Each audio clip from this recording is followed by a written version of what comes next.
Universitas Tadulako adalah universitas terbesar di Sulawesi Tengah. Melalui Lembaga Penelitian dan Pengabdian Masyarakat, Universitas Tadulako memiliki visi misi dengan mewujudkan pengabdian kepada masyarakat dan penelitian serta pengembangan yang terpadu untuk melahirkan sumber daya manusia yang memiliki wawasan keilmuan yang luas, kompetitif, berdedikasi, mandiri, dan profesional.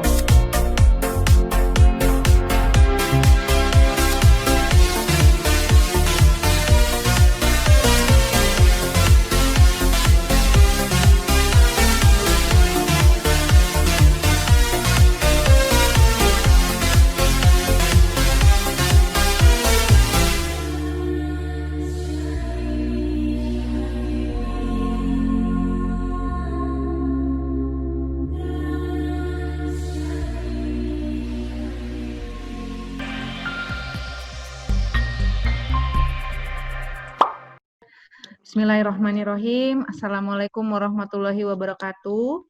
Dan selamat pagi Bapak Ibu yang kami hormati. Yang kami hormati Bapak Ketua LPPM Universitas Tadulako, Bapak Dr. Insinyur Muhammad Rusidi MSI, serta jajarannya yang pagi hari ini berkumpul di LPPM dalam rangka pelaksanaan kegiatan ini. Yang kami hormati juga Koordinator Pusbang Inovasi dan Haki, Profesor Dr. Haji Andi Tantelu MSI yang sudah bergabung juga dengan kita hari ini, dan yang teristimewa narasumber kita Bapak Adi Indra Hermanu STMM. Selamat bergabung Bapak di LPPM Tadulako bersama peneliti dan pengabdi di Untat. Dan yang teristimewa Bapak Ibu peneliti dan pengabdi di lingkungan Universitas Tadulako yang telah bergabung di meeting room kita via Zoom pada pagi hari ini dalam rangka pelaksanaan sosialisasi panduan penelitian dan pengabdian masyarakat edisi 13. Bapak Ibu yang kami hormati, alhamdulillahirrabbilalamin, pada pagi hari ini kita semua diberi nikmat kesehatan dan keafiatan sehingga bersama-sama bisa berkumpul di ruang meeting dalam rangka sosialisasi panduan penelitian dan pengabdian pada masyarakat edisi 13. Mudah-mudahan kegiatan hari ini bisa menambah pengetahuan kita tentang panduan edisi 13 dan akan meningkatkan jumlah proposal yang akan kita submit di Simlitapmas tahun 2020 untuk 2021.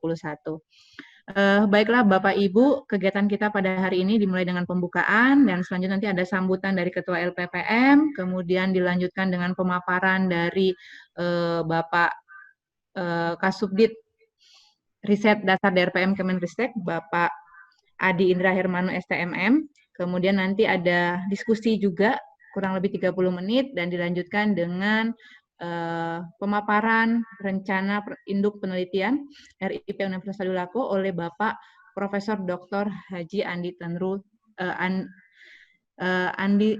Tantelu MSI. Baiklah Bapak Ibu, untuk mempersingkat waktu, selanjutnya kita akan mempersilahkan kepada Ketua LPPM untuk memberikan sambutan dalam kegiatan hari ini kepada Bapak Dr. Insinyur Muhammad Rusidi MSI. Kami persilahkan. Terima kasih Ibu Moderator, Ibu Dr. Anita. Assalamualaikum warahmatullahi wabarakatuh. Yang saya hormati Kasubdit Riset Dasar DRPM Kemenristek BRIN. Yang saya hormati Bapak Profesor Dr. Haji Andi Tantelu MS, Koordinator Pusbang Inovasi dan Haki LPPM, Bapak Ibu peneliti dan pengabdi yang saya muliakan, serta staf di LPPM yang saya banggakan. Pertama-tama marilah kita panjatkan puji syukur kehadirat Allah Subhanahu wa Ta'ala bahwa pada pagi hari ini kita masih diberi kesehatan, masih diberi keafiatan oleh Allah Subhanahu wa Ta'ala untuk kita bersama-sama hadir di ruang meeting ini guna melaksanakan suatu kegiatan yaitu sosialisasi panduan penelitian edisi ke-13. Mudah-mudahan kegiatan pada hari ini diridai oleh Allah Subhanahu wa Ta'ala. Kepada yang muslim saya mengajak untuk mengirimkan salam dan salawat kepada junjungan kita Nabi besar Muhammad sallallahu alaihi wasallam. Bapak Ibu yang saya hormati, kegiatan hari ini menurut saya sangat penting karena kita akan mendengarkan langsung dari Pak Adi Indra Hermanu terkait dengan bagaimana sih panduan penelitian edisi ke-13 ini. Mungkin ada hal-hal yang perubahan-perubahan kecil atau apa yang di dalamnya sehingga kita bisa mengerti betul, sehingga pada saat pembuatan proposal nanti Bapak Ibu dari peneliti dan pengabdi Universitas Tadulako dapat memahaminya dengan baik dan dapat membuat proposal dengan baik sehingga bisa diterima nanti di DRPM, insya Allah. Selanjutnya saya atas nama pimpinan Universitas Tadulako, atas nama LPPM mengucapkan terima kasih yang sebesar-besarnya kepada Pak Adi atas kesediaannya untuk hadir di ruang meeting ini bersama-sama kita guna dalam rangka sosialisasi ini. Tentu banyak kesibukan Pak Adi, tetapi karena mungkin kebaikan hati dan mungkin perhatian juga kepada kami di Universitas Tadulako sehingga bisa hadir bersama-sama kami. Sekali lagi terima kasih atas nama LPPM dan Universitas Tadulako. Juga kepada Prof. Tandra yang akan memaparkan terkait dengan Renstra penelitian yang biasa disebut RIP, Rencana Induk Penelitian Universitas Tadulako, nanti akan mengaitkan terkait dengan bagaimana sih kaitan antara Renstra kita nanti dengan penelitian yang akan kita lakukan di tahun ini. Mudah-mudahan pada tahun ini Universitas Tadulako dapat memasukkan lebih banyak proposalnya sehingga bisa lebih banyak diterima di DRPM. Saya kira itu harapan kami dari LPPM dan sekali lagi terima kasih yang sebesar-besarnya kepada Pak Adi yang telah hadir. Saya kira itu saja yang bisa saya sampaikan. Lebih dan kurangnya mohon maaf. Assalamualaikum warahmatullahi wabarakatuh. Terima kasih kepada Bapak Ketua LPPM yang telah memberikan sambutan sekaligus membuka kegiatan kita pada hari ini. Selanjutnya kita akan ke acara selanjutnya, yaitu pemaparan dari Kasubdit Riset Dasar DRPM Kemenristek Bapak Adi Indra Hermanu STMM dengan topik sosialisasi panduan penelitian dan pengabdian masyarakat edisi ke-13. Sebagai informasi Pak Adi, jadi waktu kita kurang lebih 60 menit. 30 menit kita untuk pemaparan, kemudian di 30 menit berikutnya kita gunakan untuk diskusi. Dan bagi Bapak Ibu peneliti pengabdi yang sudah hadir, silahkan mengajukan pertanyaan jika ada yang ingin disampaikan via chat. Nanti pertanyaan akan kita kumpulkan untuk kita diskusikan di sesi diskusi. Jadi sudah mulai bisa mengajukan pertanyaan via chat. Baik Bapak Ibu, selanjutnya untuk mempersingkat waktu, kami persilahkan kepada Bapak Adi Indra Hermanu STMM untuk memberikan. Dari situ kita. Baik, terima kasih Ibu Moderator. Bismillahirrahmanirrahim. Assalamualaikum warahmatullahi wabarakatuh. Selamat pagi Bapak Ibu sekalian dan salam sejahtera kita semua. Alhamdulillah segala puji bagi Allah yang telah memberikan nikmat kepada kita semua berupa kesehatan sehingga kita bisa bersama-sama di sini di tengah wabah pandemi masih bisa berkumpul, berdiskusi, sharing dan melaksanakan kegiatan sosialisasi pada pagi hari ini. Yang kami hormati Bapak Kepala, Pak Dr. Rusdi, kemudian narasumber Prof. Andi Tandra, dan Bapak Ibu pejabat di lingkungan Universitas Tadulako serta para dosen peneliti dan pengabdi. Pertama-tama kami atas nama DRPM mungkin perlu juga menyampaikan permohonan maaf Pak sebelum kita nanti memulai acara karena memang pada tahun ini memang dengan kondisi yang spesial ini Pak, pelayanan kami terutama di Direktorat Riset Pengabdian Masyarakat memang agak terganggu kaitan dengan belum juga keluar perpres kami untuk struktur organisasi. Jadi Kemristek BRIN sampai sekarang perpresnya juga belum keluar, itu yang menyulitkan kami dalam melakukan komunikasi secara formal ke pihak luar. Juga di tengah pandemi ini kemudian juga mungkin pencairan pendanaan tahun ini yang mungkin sangat terlambat dikarenakan memang termasuk kondisi yang ada di Kementerian Keuangan, di DJA yang dengan segala keterbatasannya dalam proses pencairan maka sangat terlambat. Begitu juga proses call kita pada tahun ini yang biasanya kita sudah call di bulan April, tetapi dan biasanya untuk proses submit proposal itu di bulan Juli hingga Agustus, tapi sekarang sudah sangat terlambat. Kami memang harus menunggu lampu hijau dari pimpinan untuk melaunching panduan 13 yang salah satunya adalah kami menunggu pagu indikatif, Pak. Jadi pagu indikatif kita menunggu dari Kementerian Keuangan ketetapannya dan alhamdulillah sudah keluar. Ke depannya semoga juga kondisi keuangan negara bisa cepat pulih sehingga nanti ke depan di tahun depan ini semuanya kembali menjadi normal. Itu sebagai pengantar kami. Kita langsung saja, izinkan kami men-share bahan.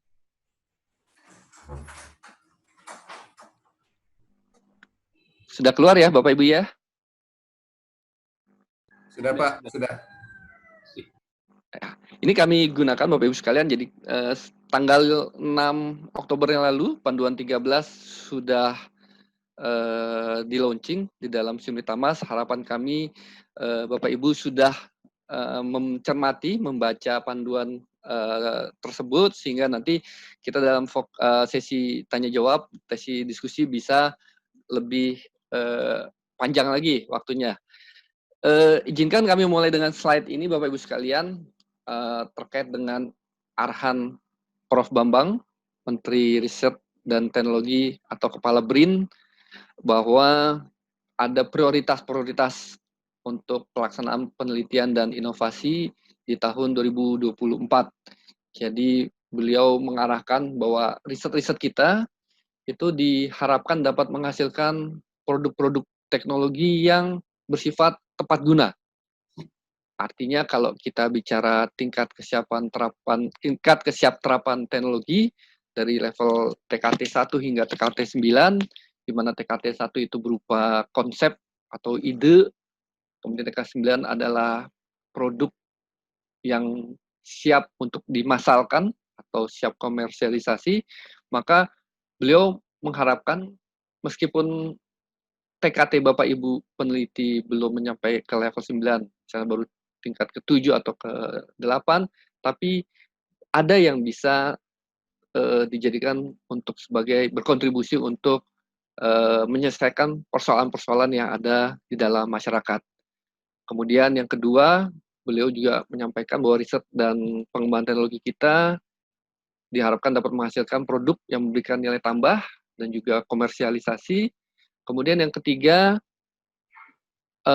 prioritas riset dan pengembangan teknologi adalah untuk menggantikan substitusi impor serta meningkatkan TKDN atau lokal konten, dan serta juga riset-riset yang menghasilkan teknologi yang paling terdepan atau yang canggih.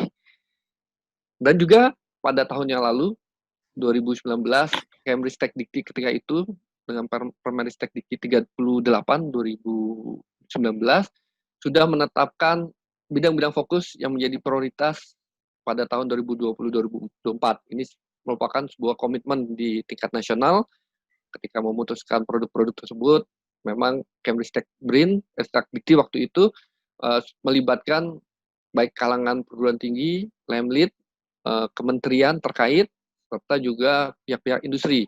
Jadi bahwa memang arahnya ada 9 bidang fokus. Pertama adalah pangan dan pertanian, kemudian energi terbaruan, kemudian kesehatan dan farmasi, kemudian pertahanan keamanan, maritim dan kelautan, kemudian project engineering, kemudian transportasi, sosial humaniora, kesenian kebudayaan serta pendidikan, serta multidisiplin ilmu. Kemudian Bapak Ibu sekalian terkait dengan bidang fokus tersebut memang sudah di breakdown menjadi tema-tema yang ini sebenarnya nanti akan diprioritaskan. Tadi kaitannya Prof.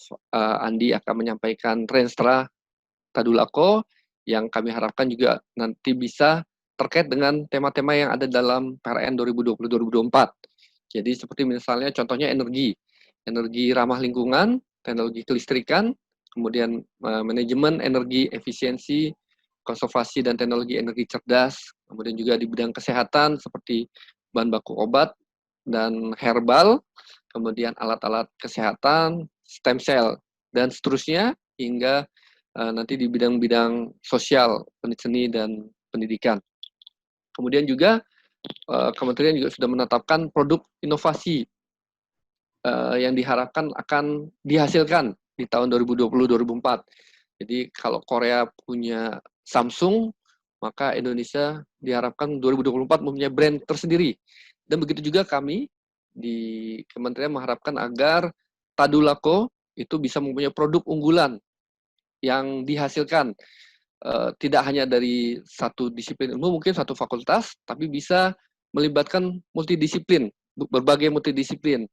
Sehingga ini menjadi PR sebenarnya untuk APPM bagaimana melit para peneliti, dosen peneliti di antar departemen atau fakultas untuk bisa bersinergi menghasilkan produk unggulan dari Universitas Tadulako. Jadi ada 49 produk inovasi PRN yang ditargetkan mulai dari padi, jagung, kedelai, sawit, bawang merah, putih, cabai, sapi, ayam, bahan bakar, sawit, hingga satelit, Newsat, kemudian Inderaja, Smart Water Management System, stunting, dan biodiversity. Di 49 produk tersebut diharapkan juga menjadi turunan nanti di dalam produk-produk unggulan di Tadulako. Kemudian Bapak Ibu sekalian, Pak Menteri juga memberikan arahan bahwa pentingnya jaringan riset atau membangun jaringan IPTEK atau kerjasama IPTEK itu sejalan dengan amanah yang sudah ditetapkan dalam Undang-Undang 11 2019 Sisnas IPTEK. Jadi dalam pasal 71 disebutkan bahwa jaringan IPTEK itu adalah merupakan jaringan alternatif sumber daya manusia IPTEK yang memaksudkan unsur-unsur kelembagaan IPTEK untuk menghasilkan kinerja dan manfaat yang lebih besar daripada kalau dilakukan atau dihasilkan oleh setiap atau masing-masing unsur kelembagaan IPTEK tersebut. Jadi ternyata di dalam amanah tersebut, dalam pasal selanjutnya di 72, bahwa setiap kelembagaan IPTEK atau unsur-unsur dari pelaksana kegiatan riset dan pengembangan teknologi itu diwajibkan untuk melakukan kemitraan.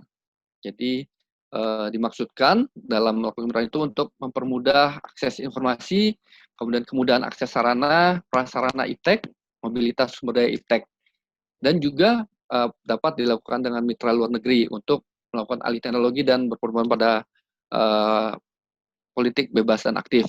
Jadi memang dalam beberapa tahun belakangan ini, sejak Pak Oki menjadi direktur DRPM, kami banyak melakukan kerjasama riset dengan negara lain seperti contohnya dengan UK melalui Newton Fund, kemudian ada juga program Wallacea, kemudian ada program hidrometeorologi untuk kebencanaan, dan juga ada program dengan MRC. Jadi itu salah satu sayap di bawah Kementerian Luar Negeri, Kementerian Risetnya UK. Kemudian juga dengan Belanda, kami baru saja selesai deadline untuk submit proposal untuk bidang regional planning dengan NWO Belanda, kemudian dengan Belarusia, itu pun juga kita lakukan di bidang pangan, pertanian, kemudian kesehatan, juga dengan itu yang sifatnya bilateral, tapi kita juga melakukan dengan multilateral, dengan Asia, jadi negara-negara Asia Timur, dengan juga beberapa negara di Amerika, Kanada, Australia, New Zealand. Kemudian juga yang masih kami open adalah kerjasama kita yang tergabung di dalam Joint Funding Scheme AU ASEAN. Jadi kerjasama antara negara AU dengan ASEAN. Jadi kalau multilateral ini memang minimal harus ada 3 negara yang terlibat. Jadi tahun ini call kita di bidang kesehatan, kemudian di bidang material, nanoteknologi, kemudian di bidang smart city dan water resource management. Silakan Bapak Ibu masih ada waktu kalau ingin nanti memasukkan proposal untuk kerjasama multilateral, 2 negara EU, 1 negara Indonesia, atau 2 negara Indonesia, atau 2 negara ASEAN, 1 negara EU. Bapak Ibu bisa melihat panduan guideline-nya di dalam Simultamas, atau juga nanti bisa mengecek di sekretariat dari JFS EU. Kemudian juga Bapak Ibu sekalian, bahwa memang pada tahun 2021 nanti kebijakan untuk pengelolaan pelaksanaan riset BOPTN tetap akan melakukan penelitian berbasis output. Ya, jadi kita sudah harus merubah paradigma dari penelitian yang berbasis proses menjadi output. Artinya kami akan nanti fokus terhadap output yang dihasilkan dari riset-riset yang didanai oleh DRPM. Terkait dengan hal itu, Bapak Ibu sekalian, memang sudah kami rumuskan dan ada peraturan-peraturan perundangan yang sudah ditetapkan untuk mendukung pelaksanaan dari penelitian berbasis output tersebut. Jadi di antaranya ada Perpres 16 2018 terkait dengan pengadaan barang dan jasa pemerintah. Kemudian turunannya Permenristek Dikti 20 2018 terkait dengan penelitian, di mana kita sudah mengimplementasikan ketentuan-ketentuan yang terkait dalam regulasi tersebut, seperti misalnya penelitian yang sifatnya multi tahun, itu sudah kita lakukan. Kemudian penelitian penugasan, jadi itu merupakan implementasi dari regulasi tersebut. Kemudian Bapak Ibu sekalian juga harus mencermati terkait dengan standar biaya keluaran yang dikeluarkan oleh DJA, Dirjen Anggaran Kementerian Keuangan, yang terakhir sudah keluar minggu ini, kalau nggak salah ada SBK baru, dan itu juga sudah kita sinkronkan dengan Simultamas tersebut. Jadi SBK ini adalah plafon pendanaan maksimal yang bisa dialokasikan oleh Bapak Ibu sekalian berdasarkan bidang fokus dan jenis risetnya. Jadi jenis riset dasar, terapan, pengembangan, serta untuk dosen pemula. Nah, kemudian dalam merancang RAB dari SBK tersebut, proposal Bapak Ibu sekalian, maka Bapak Ibu juga harus melihat ketentuan yang ada di dalam SBM Kementerian Keuangan. Jadi komponen-komponen batas pendanaan untuk komponen-komponen tertentu seperti perjalanan, berapa perjalanan dari Palu ke Jakarta, pesawat, kemudian ongkos harian, lamsam harian, dan lain sebagainya. Jadi itu yang nanti perlu Bapak Ibu jadikan acuan untuk standar penyusunan anggaran. Kemudian Bapak Ibu sekalian juga bahwa ada Permenristek Dikti yang terbaru ada 27 2019 terkait dengan penyusunan reviewer untuk melakukan review terhadap proposal dan juga penilaian terhadap luaran dari hasil penelitian Bapak Ibu sekalian. Dan yang juga tidak kalah penting, Bapak Ibu harus mencermati terkait dengan Perdirjen Pembendaraan yang sudah diupdate. Jadi tahun 15 2017 menjadi akhir tahun lalu Perdirjen Perbendaraan 7 2019. Jadi ini adalah petunjuk pelaksanaan pembayaran anggaran penelitian berbasis output. Dalam regulasi tersebut, Bapak Ibu sekalian, bahwa keluhan peneliti sebenarnya bahwa peneliti yang selama ini kesulitan dalam proses administrasi pertanggungjawaban pelaksanaan penelitian, itu sebenarnya sudah dapat diberikan solusi melalui Perdirjen tersebut. Jadi artinya bahwa berkas-berkas atau dokumen-dokumen tersebut itu bisa digantikan oleh satu lembar form surat pertanggungjawaban belanja yang ada di dalam lampiran di dalam Perdirjen tersebut. Memang ketika itu ada kendala ketika pertama kali diluncurkan di tahun 2017 bahwa kita tetap digandeli oleh pola administratif dari Kementerian Keuangan dalam SPTJB tersebut ada poin-poin bahwa kita mesti tetap harus mengumpulkan bukti pertama. Kemudian yang kedua, tetap harus siap diaudit sampai berkas-berkas dokumen administrasi tersebut. Tetapi alhamdulillah dengan keluarnya Perdirjen Perbendaharaan 7 2019 yang baru, Bapak Ibu bisa melihat, dicermati di dalam lampiran bahwa poin-poin tersebut hilang. Artinya itu bisa dipakai kita dalam negosiasi atau berdiskusi dengan teman-teman auditor, baik di Irjen ataupun di BPK, bahwa sudah tidak ada ketentuan itu.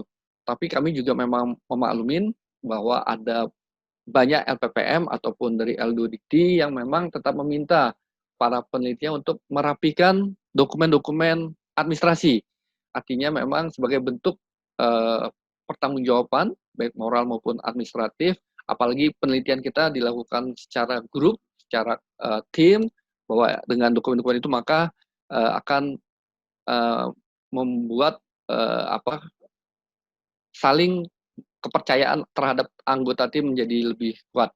Jadi artinya kalau kami di DRPM sejak 2 tahun yang lalu sudah tidak meminta lagi ke dalam Simlitamas dokumen-dokumen rincian dari pelaksanaan Bapak Ibu. Cukup 1 lembar SPTJB, dan kalau dilihat juga di dalam perdirjen tersebut bahwa yang dilaporkan dalam SPTJB tersebut itu tidak perlu terlalu rinci Bapak Ibu sekalian. Jadi cukup rekap. Jadi kalau di sana mereka hanya menuliskan percontohnya adalah tahap 1 dari total 100 juta, tahap 1 hanya 30 juta, kemudian tahap 2 40 juta, kemudian tahap 3 30 juta. Artinya nanti Bapak Ibu bisa menyampaikan dari proses pengumpulan data, kemudian analisa data, pengolahan data, analisa data, kemudian pelaporan dan sebagainya, itu cukup rekapitulasinya saja. Tapi yang perlu diingat bahwa dari pengalaman audit tahun yang lalu, ketika ada selisih antara SPTJB yang dilaporkan Bapak Ibu sekalian dengan anggaran yang telah kami berikan dari DRPM, maka Bapak Ibu misalnya anggaran kami berikan 100 juta rupiah, tetapi Bapak Ibu melaporkan 99 juta 900 ribu rupiah. Berarti artinya Bapak Ibu harus tetap mengembalikan ke kas negara 100 ribu rupiah. Bahkan jika selisih 1 rupiah pun mereka kekeh teman-teman auditor untuk menyiapkan bahwa itu merupakan suatu hasil temuan dan harus dikembalikan kepada kas negara. Tapi kalau berlebih, maka kami tidak bisa mengembalikan atau menambah alokasi anggaran kepada Bapak Ibu sekalian. Dan alhamdulillah, kalau tidak salah seminggu atau 2 minggu yang lalu, begitu kami juga mengikuti proses tersebut bahwa perdirjen ini akan dinaikkan menjadi levelnya di tingkat Menteri Keuangan. Artinya bahwa kita mempunyai landasan atau legal standing yang lebih tinggi lagi, lebih kuat untuk kita nanti dapat melakukan diskusi dengan teman-teman di auditor. Nah, kemudian juga Bapak Ibu sekalian, Bapak Ibu harus melihat dari Kepmenristek Dikti terkait dengan komponen-komponen penggunaan dana BPTN. Jadi mana yang diperbolehkan dan mana yang tidak diperbolehkan. Seperti contohnya misalnya yang tidak diperbolehkan adalah bagaimana Bapak Ibu tidak boleh untuk membeli modal, tetap modal yang arti kata seperti barang-barang seperti komputer, printer, kemudian alat lab itu tetap tidak diperbolehkan. Kemudian juga yang tidak ada di dalam SBM seperti misalnya honor peneliti itu memang masih sampai sekarang kami terus jadi tahun ini Pak Oki ketika itu di awal tahun juga sudah bersurat kepada DEA, teman-teman di Direktorat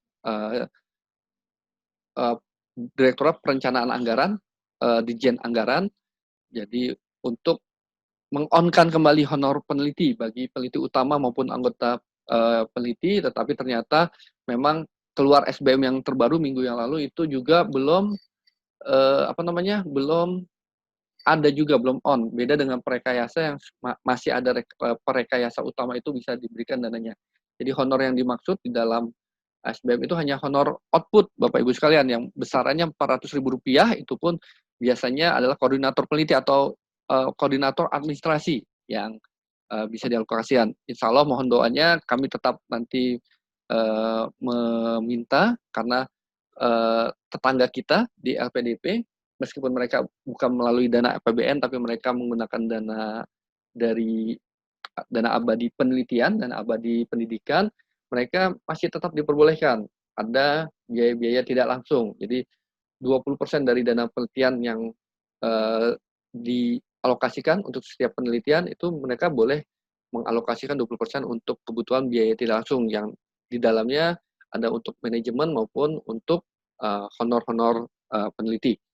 Kemudian Bapak Ibu sekalian, panduan 13 sebagai dasar kita juga untuk melakukan penelitian berhasil output ini, serta kontrak DRPM dengan lembaga terkait dengan LPPM Universitas Tadulako. Nah, ini Bapak Ibu sekalian proses bisnis kita yang dimulai dari pengumuman, pengusulan, penyelesaian dan penetapan dan dasar-dasarnya seperti yang tadi kami sampaikan, kemudian pelaksanaan yang dilanjutkan proses pelaporan terdiri dari, karena ini penelitian berbasis output, jadi idealnya adalah termin dilakukan pada setiap tahunnya, jadi dengan multi tahun, Bapak Ibu bisa mendapatkan dana 3 tahun, maka setiap pelaporan nanti laporan kemajuan tidak perlu lagi, kita dalam 1 tahun cukup nanti 1 tahap pembayaran, jadi nanti laporannya setiap akhir tahun itu yang dijadikan sebagai laporan kemajuan. Kemudian SP TJB yang harus dilaporkan, kemudian catatan harian, itu jangan sampai terlambat karena kaitannya dengan proses administrasi yang akan nanti dicek. Begitu juga dengan tahun ini Bapak Ibu sekalian, sesuai dengan kontrak untuk multi tahun, per tanggal akhir November, kalau nggak salah tanggal 16 atau tanggal 15 ya, itu nanti Bapak Ibu mohon untuk menyampaikan laporan. Silahkan saja disampaikan, kalaupun ada memang karena keterlambatan jadwal, sebenarnya kami juga sudah melakukan diskusi dengan ketika dengan Prof. Oki, kita diskusi dengan Direktur LKPP, Pak Fadli, ketika itu juga dengan teman-teman di Dirjen Pembendaraan, Direktorat Pelaksana Anggaran, itu sebenarnya mereka mengizinkan untuk memundurkan laporan di awal tahun karena dengan kondisi yang sekarang.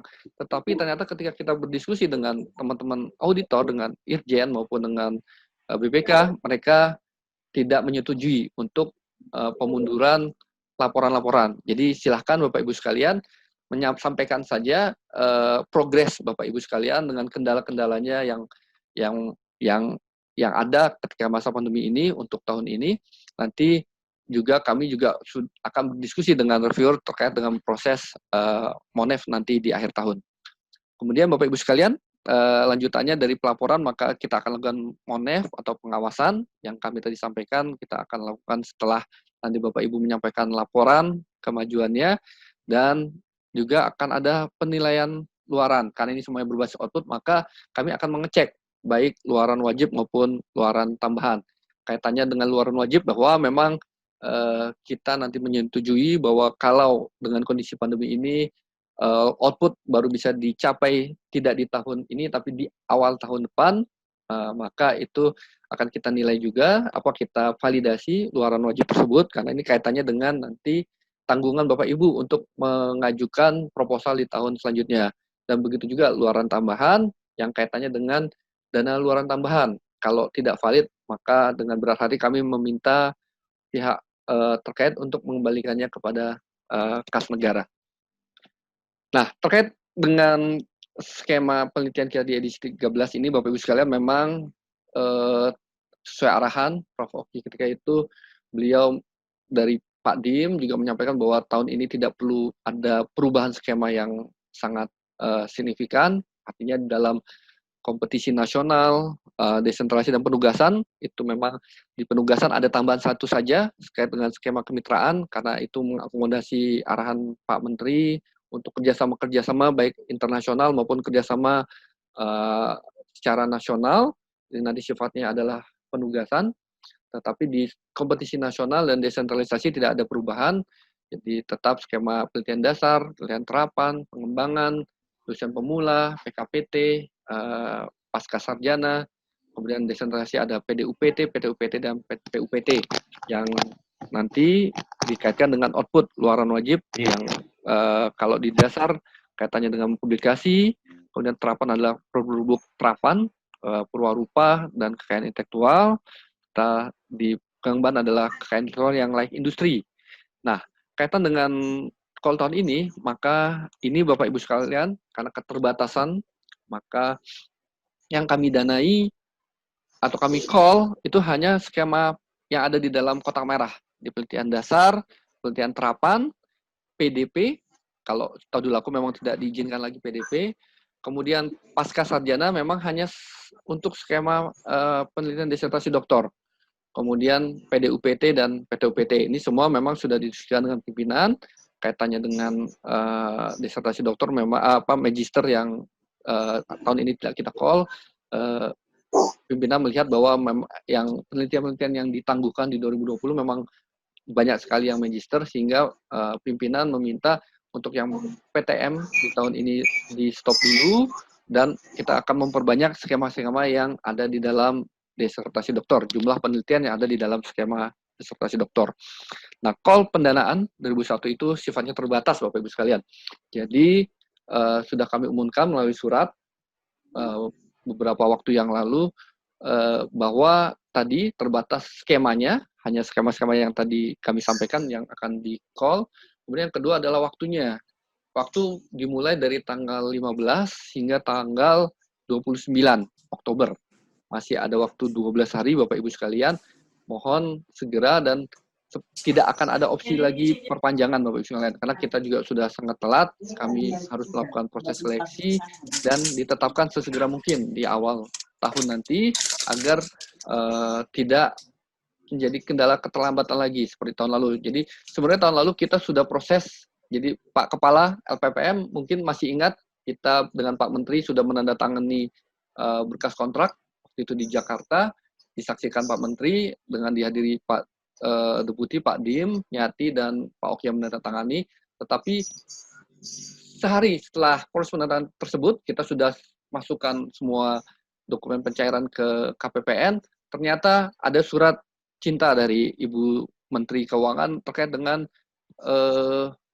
perubahan pemotongan anggaran. Itu yang membuat kami harus berjuang untuk cancel semua proses-proses, dan itu mengakibatkan proses sangat terlambat. Dan kita harapkan di tahun ini, tahun depan insya Allah, kalau awal tahun segera dicairkan, maka harapan kami akan bisa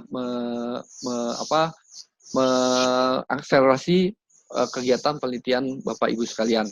Nah, terkait dengan perubahan minor yang ada dalam Panduan 13, sebenarnya terkait hanya pertama ketentuan umum terkait dengan syarat kuota usulan proposal, di mana kalau tahun lalu hanya terkait dengan Bapak Ibu yang mempunyai high index yang diberikan kuota tambahan, tapi tahun ini nanti akan ada juga yang terkait dengan Bapak Ibu yang mempunyai paten, kemudian terkait dengan karya monumental, kemudian juga terkait dengan Bapak Ibu yang pernah menjadi tim perumus naskah akademis untuk peraturan di tingkat nasional maupun di tingkat provinsi, daerah. Jadi itu bisa diberikan tambahan kuota untuk mengajukan atau mendapatkan dana penelitian. Kemudian ada beberapa skema revisi sedikit di PD, PT, pengembangan, PKPT, dan PPD. Kemudian penambahan penugasan, skema riset kemitraan, dan perubahan bidang fokus tadi, PRN. Jadi sebenarnya Panduan 13 ini sudah kami selesaikan jauh-jauh hari, Bapak Ibu sekalian.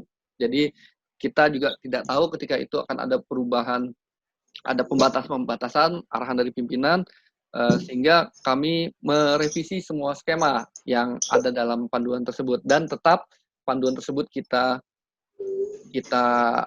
keluarkan semua, bukan hanya skema-skema yang di call saja, karena kami masih punya tanggungan. Pertama adalah penelitian lanjutan, jadi sifat pendanaan di 2001 nanti, penelitian lanjutan 2000 yang sifatnya multi tahun di tahun 2020 ini, kemudian mereka yang ditunda penelitiannya tahun 2020 ini ke tahun 2021 itu akan tetap kami prioritaskan, dan Bapak Ibu tidak perlu memasukkan proposal kembali dalam Simnitamas, nanti cukup kami insya Allah akan berkirim surat kepada Kepala LPPM untuk meminta konfirmasi apakah peneliti yang bersangkutan yang ditunda akan tetap melaksanakan penelitiannya di 2021 atau memang sudah di-cancel atau ditunda.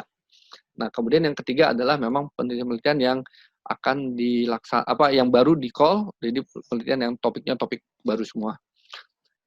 Bapak Ibu sekalian, satu hal lagi kaitannya dengan dikeluarkan Permendikbud nomor 3 2020 terkait dengan standar nasional perguruan tinggi yang mewajibkan perguruan tinggi untuk menyediakan dana penelitian internal. Artinya bahwa tahun ini kami harus mengimplementasikan atau aplikasikan kebijakan tersebut. Jadi bahwa tahun ini penelitian perguruan tinggi diwajibkan minimal 10% untuk memberikan dana pendampingan kepada para peneliti yang mendapatkan dana dari DRPM. Artinya kalau misalnya ada seorang peneliti yang mendapatkan dana penelitian dasar sebesar 100 juta, maka perguruan tinggi diminta untuk memberikan pendampingan 10 juta. 10 juta dalam bentuk in cash untuk mendukung ketercapaian output dari penelitian tersebut. Jadi 10% minimal dari dana penelitian yang diberikan. Nanti prosesnya bahwa tidak perlu Bapak Ibu sekalian, Bapak Ibu dosen cukup tetap memasukkan RAB seperti tahun lalu seperti biasa, memasukkan komponen-komponen biaya, tidak usah memikirkan yang 10%-nya dulu. Nanti ketika sudah submit, kemudian di-approve oleh kemudian minta approval dari LPPM, maka LPPM akan diberikan poin-poin tersebut. Bahwa pertama, Ketua LPPM nanti menyetujui proposal tersebut, proposal dari para dosen peneliti. Kemudian yang kedua, bahwa LPPM memang berkomitmen mendukung penelitian tersebut dengan memberikan dana pendamping sebesar 10% dari dana penelitian Bapak Ibu sekalian. Kemudian Bapak Ibu sekalian, ini terkait dengan perubahan dari edisi 12 revisi 2019 menjadi edisi 13. Pertama, yang tadi kami sampaikan terkait dengan kuota, bahwa di pasal F, G, HI, di panduan 13, nanti Bapak Ibu yang memiliki H-index untuk bidang sosial Humanero 3, kemudian dapat mengajukan 4 judul atau menerima pendanaan 4 judul, bisa 2 sebagai ketua peneliti, 2 anggota, atau 1 ketua, 3 anggota, atau keempat-empatnya adalah sebagai anggota. Jadi kaitannya dengan H-index tersebut. Kemudian jika punya pengusul punya 1 paten granted atau 5 paten terdaftar, itu juga bisa diberikan kuota 4. Kemudian pengusul yang memiliki karya seni monumental, jadi dalam Permendikbud Dikti 20/2017 itu disebutkan definisinya, ataupun karya monumental lainnya. Jadi seperti misalnya beberapa tahun yang lalu teman-teman di ITB mendukung pemerintah DKI untuk membuat bentang LRT yang cukup panjang tanpa ada penyangga di tengahnya, itu merupakan sebuah karya monumental juga. Dan yang keempat adalah terkait dengan mereka yang mempunyai naskah akademis untuk bidang undang-undang atau peraturan daerah, atau naskah urgensi untuk peraturan pemerintah dan peraturan presiden. Jadi dibuktikan nanti Bapak Ibu sampai sekarang juga masih dibuka untuk update profil untuk bisa memasukkan bukti-bukti tersebut di dalam SIM Litbangmas. Nah, kemudian untuk penelitian dasar ada tambahan bahwa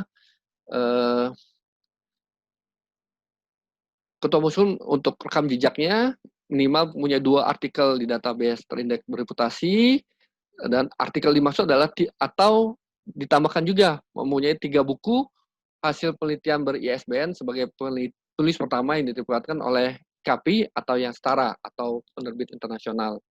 Kemudian untuk terapan juga begitu, rekam jejaknya jadi bukan hanya 2 artikel saja, tapi atau mempunyai 3 buku ISBN, ataupun kalau kalau penelitian terapan nanti minimal memiliki 1 kekayaan intelektual, paten sederhana atau minimum terdaftar dan ya bersertifikat. Tapi KI yang dimaksud adalah KI yang melindungi hasil-hasil penelitian, namun tidak termasuk hak cipta buku, bukan karya-karya dari akademis seperti tesis, disertasi, dan lain sebagainya. Kemudian Bapak Ibu sekalian, ini terkait dengan penugasan kemitraan. Nanti kami memang dalam Permen 20 itu bahwa kita bisa penyelenggara peneliti atau pengolah penelitian, dana penelitian itu bisa memberikan penugasan kepada mereka yang mempunyai kompetensi khusus, kemudian atau yang memberikan kepada peneliti yang mempunyai kecocokan terhadap topik-topik strategis yang perlu dicarikan solusi permasalahannya. Jadi ini untuk skema riset kemitraannya. Kemudian juga perubahan bidang fokus terkait dengan edisi 12 2019 yang ada 10 bidang fokus menjadi 9 bidang fokus. Kemudian juga terkait dengan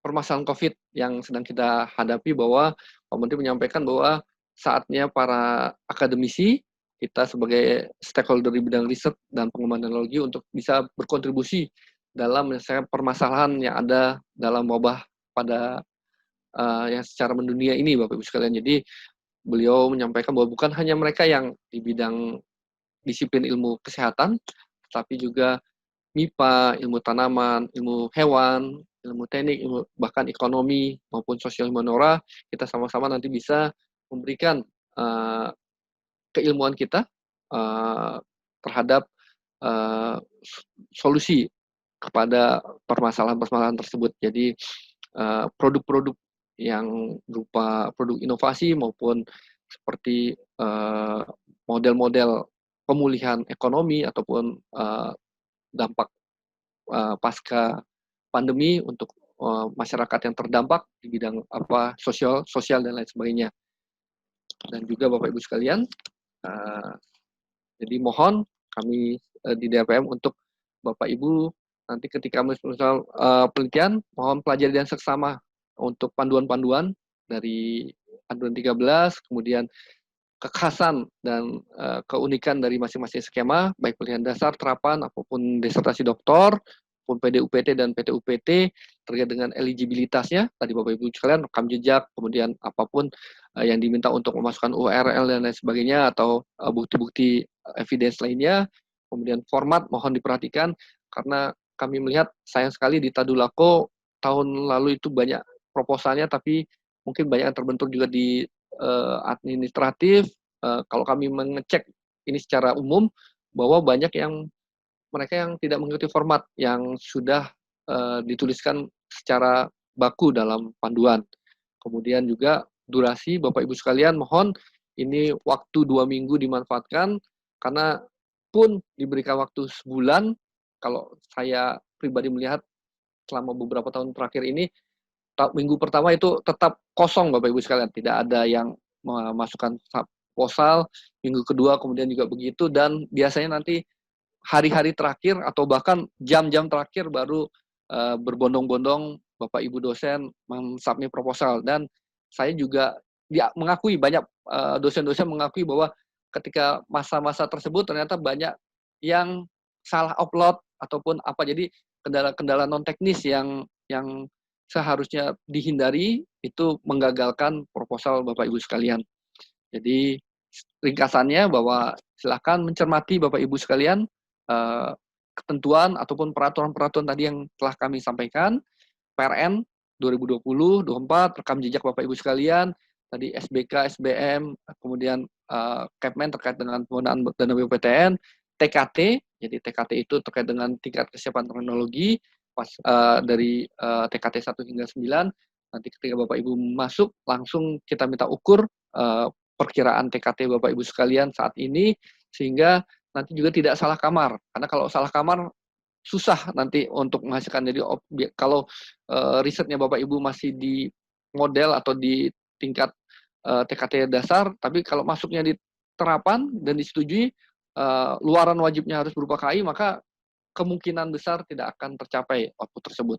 Kemudian juga roadmap penelitian, Bapak Ibu sekalian, bahwa untuk proses hilirisasi seperti arahan Pak Menteri, maka roadmap menjadi salah satu hal yang penting. Jadi roadmap itu bukan rencana penelitian Bapak Ibu sekalian dalam 2-3 tahun, tapi mulai dari rekam jejak Bapak Ibu bertahun-tahun yang lalu, hingga nanti ke depannya penelitian Bapak Ibu ini mau dikemanakan, mau dijadikan sebuah produk yang dihilirisasi, atau sebagai produk yang nanti untuk kepentingan masyarakat, seperti misalnya banyak teman-teman di IPB yang menghasilkan seperti Pak Hajrial mempunyai sebenarnya produk beras IR beliau itu bisa dipatenkan, tapi beliau bilang ini bisa dimanfaatkan untuk masyarakat luas, digratiskan, artinya tidak dikomersialisasikan oleh beliau, tapi diberikan langsung kepada para peneliti.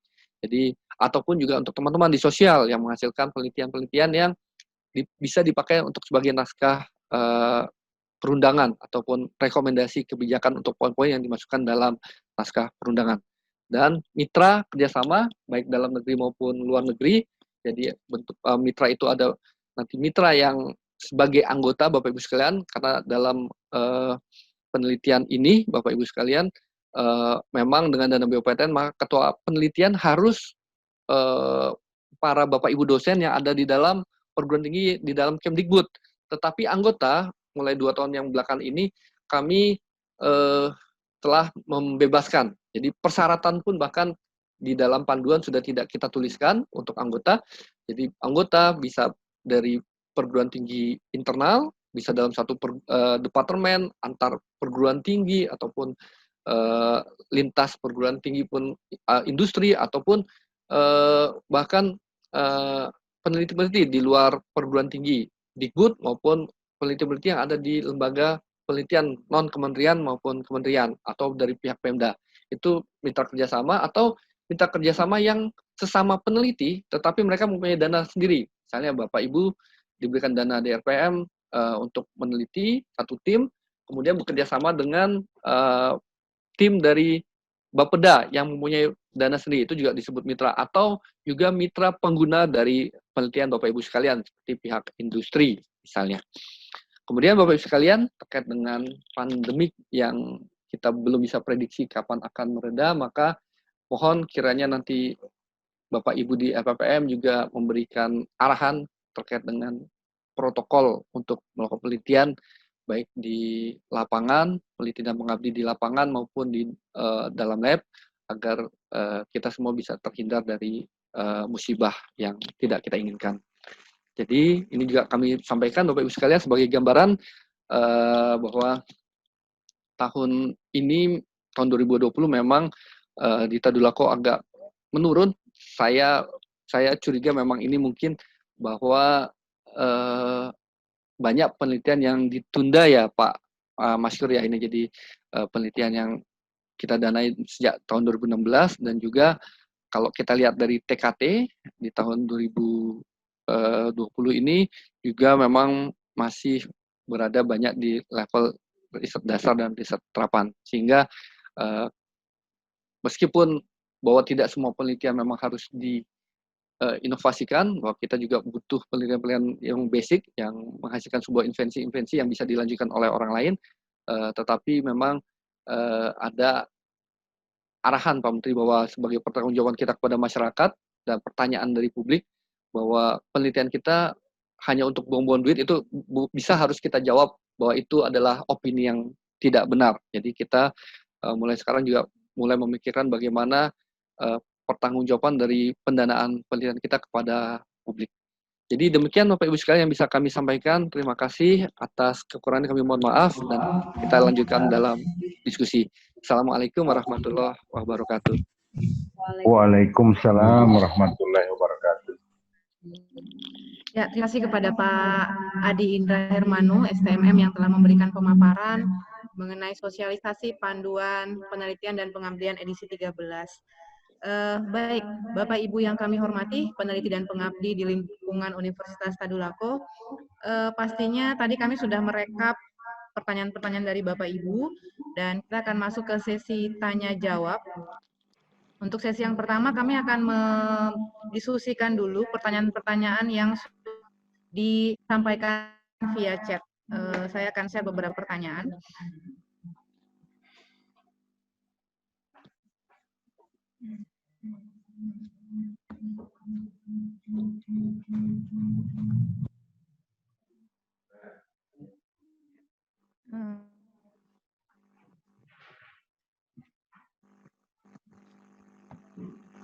Baik, ini adalah beberapa pertanyaan yang disampaikan oleh peneliti melalui chat. Mungkin bisa kita langsung saja ya Pak ya. Jadi tadi ada pertanyaan Prof. Wayan mengenai penelitian yang ditunda di tahun 2021.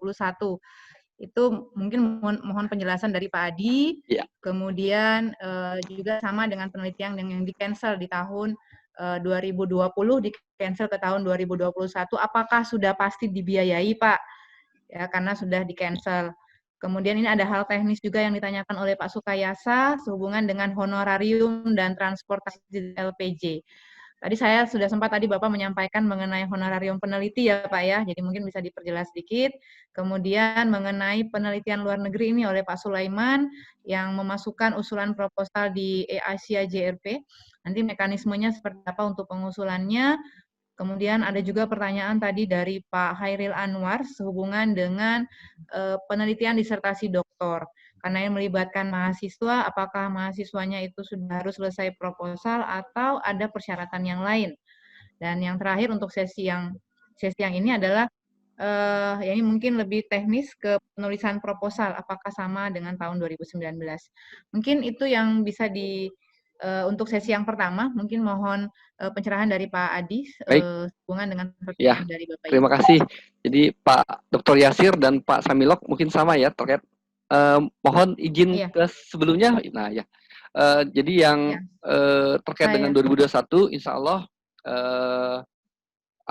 Bu, kami berkomitmen tetap Bapak Ibu sekalian untuk itu sebagai prioritas yang akan kita danai. Jadi seperti yang tadi kami sampaikan, kami tetap insya Allah itu akan kita danai di 2021 dan di akhir tahun insya Allah kami nanti akan berkirim surat ke Pak Kepala LPPM untuk minta justru konfirmasi dari peneliti yang bersangkutan apakah nanti tetap akan mengajukan. Jadi tidak perlu Bapak Ibu nanti mengusulkan kembali dalam proposal, kami tetap mempunyai datanya dan juga durasi waktunya sudah kita sesuaikan di dalam Simultamas. Jadi nanti 2020 awal tahunnya adalah nanti 2021.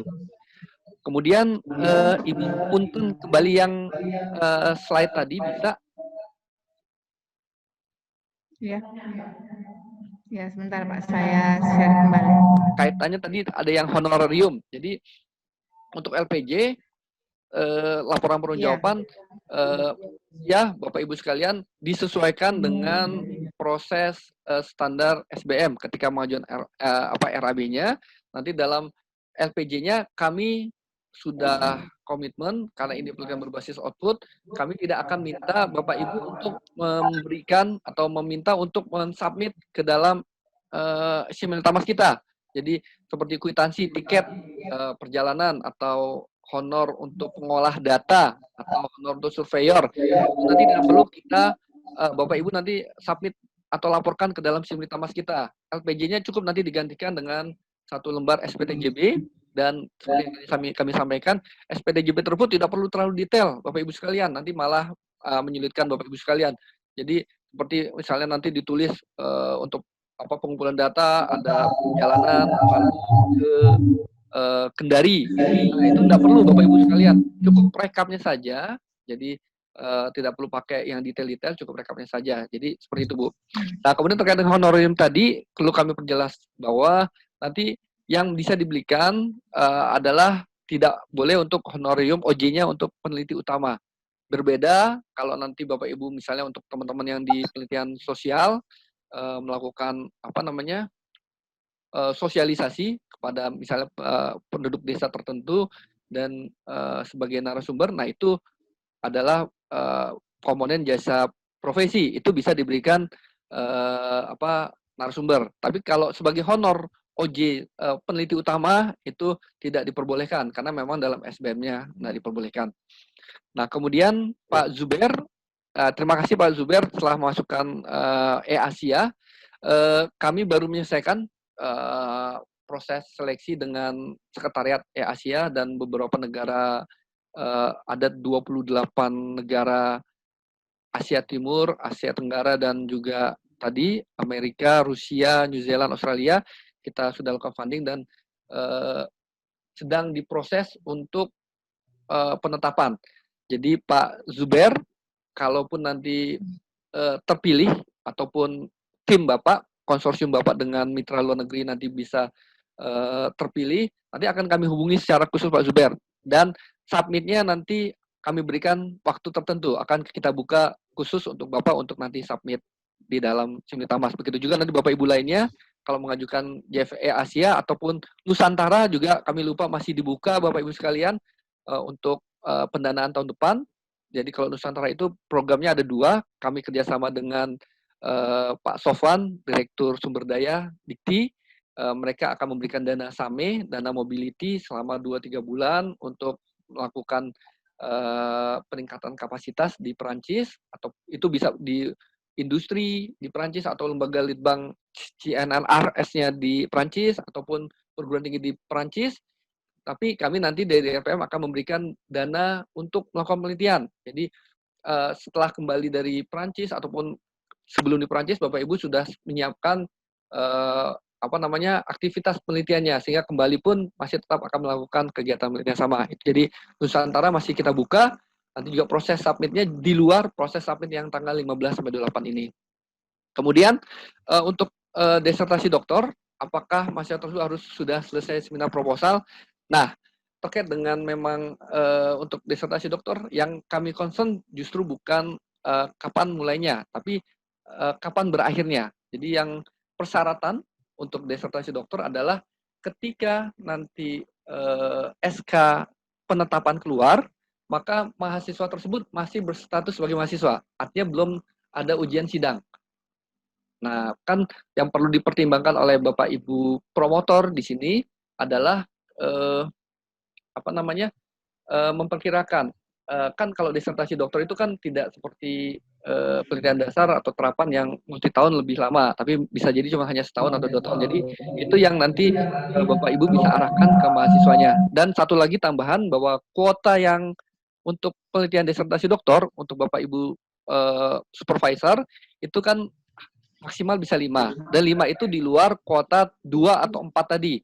Jadi kalau Bapak Ibu mempunyai tadi H-index tinggi, kemudian punya paten ataupun punya naskah atau berkas-berkas sebagai tim perumus kebijakan, itu punya dapat 4 ditambah 5, artinya tahun ini Bapak Ibu bisa mengajukan 9 judul. Jadi tapi saya juga khawatir kalau udah 9 judul nanti bagaimana melaksanakannya ya gitu ya. Jadi kalau tidak punya tim yang baik. Jadi itu Bapak Ibu sekalian terkait dengan disertasi doktor. Kemudian susunan proposal formatnya tetap sesuai dengan apa yang ada di dalam Simlitamas Bapak Ibu sekalian. Jadi mohon diikuti, hampir tidak ada perubahan untuk penelitian dasar terapan disertasi doktor PDUPT maupun PTUPT.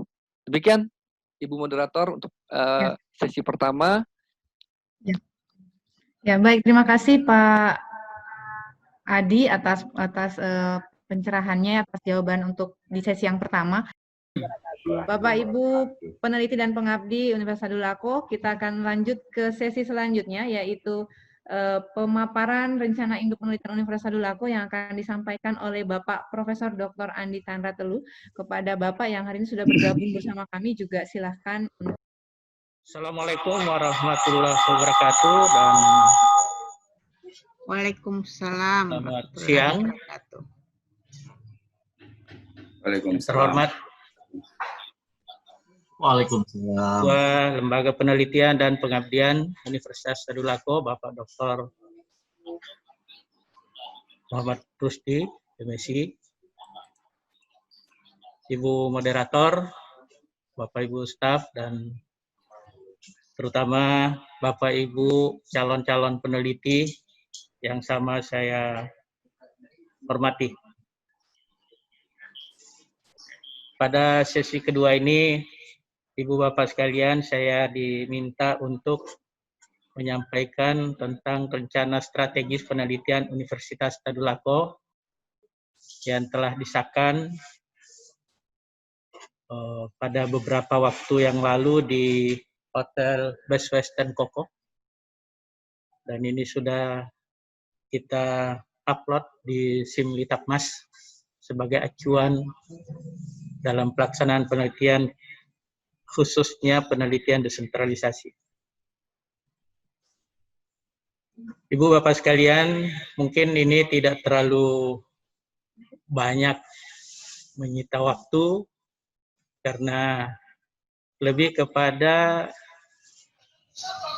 bagaimana renstra kita untuk 2019-2020 yang menjadi acuan dari Bapak Ibu sebagai peneliti ketika penelitian yang akan direncanakan atau yang dibuat proposalnya adalah penelitian desentralisasi.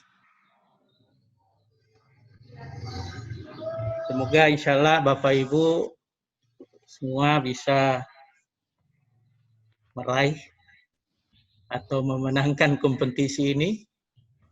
Meskipun kompetisinya desentralisasi, tetapi tetap sistem pengelolaannya bersifat sentral. Dan desentralisasi adalah kuota kita, kuota Universitas Tadulako yang kemudian dikompetisikan oleh dosen-dosen dalam lingkungan Universitas Tadulako.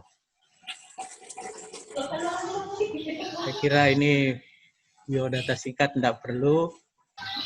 Dasar dari Renstra penelitian UNTAD yang sedang digunakan sekarang adalah sesuai dengan SK Rektor UNTAD nomor 2736/28 KP 2020 tanggal 24 Februari 2020. Jadi ini bukan sesuatu dokumen yang liar, tapi ini resmi dan sudah diupload. Tujuan dari Renstra penelitian UNTAD atau pola roadmap penelitian kita adalah peningkatan kualitas peneliti dan staf peneliti.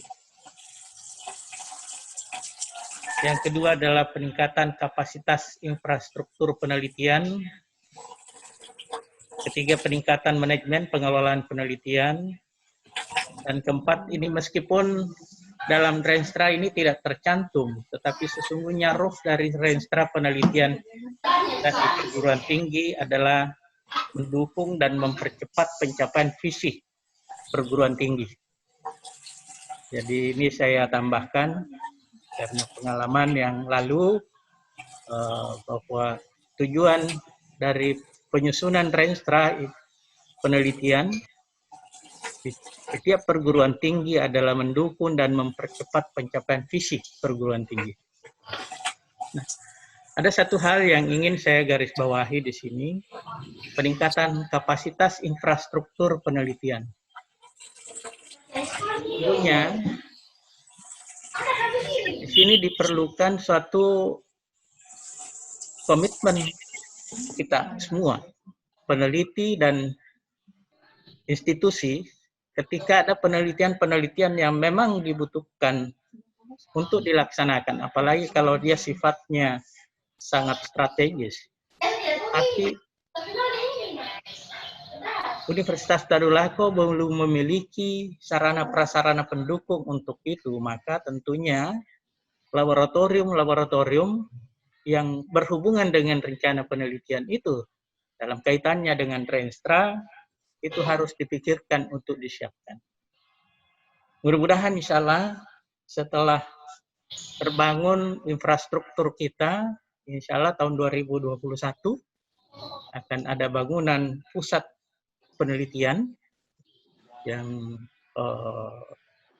tentunya bukan hanya gedungnya yang mentereng nanti. Kita berharap bahwa pusat-pusat penelitian itu mampu untuk